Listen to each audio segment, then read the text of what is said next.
David spares Saul's life.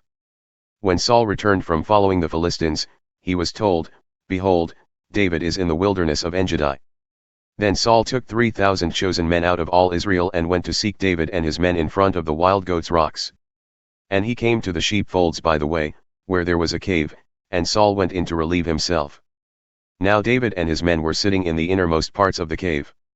And the men of David said to him, "Here is the day of which the Lord said to you, Behold, I will give your enemy into your hand, and you shall do to him as it shall seem good to you." Then David arose and stealthily cut off a corner of Saul's robe.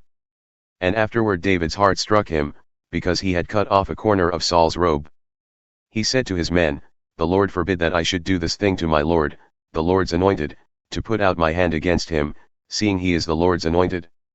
So David persuaded his men with these words and did not permit them to attack Saul.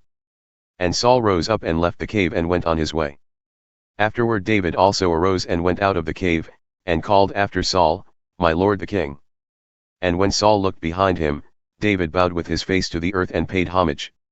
And David said to Saul, "Why do you listen to the words of men who say, Behold, David seeks your harm? Behold, this day your eyes have seen how the Lord gave you today into my hand in the cave. And some told me to kill you, but I spared you. I said, I will not put out my hand against my Lord, for he is the Lord's anointed. See, my father, see the corner of your robe in my hand.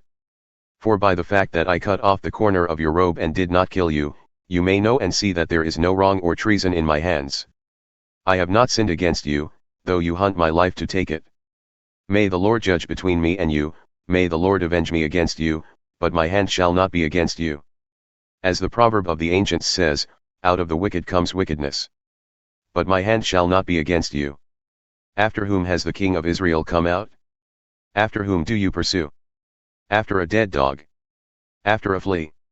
May the Lord therefore be judge and give sentence between me and you, and see to it and plead my cause and deliver me from your hand." As soon as David had finished speaking these words to Saul, Saul said, "Is this your voice, my son David?"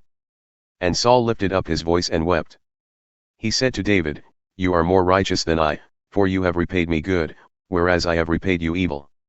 And you have declared this day how you have dealt well with me, in that you did not kill me when the Lord put me into your hands.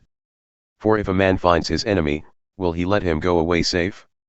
So may the Lord reward you with good for what you have done to me this day. And now, behold, I know that you shall surely be king, and that the kingdom of Israel shall be established in your hand.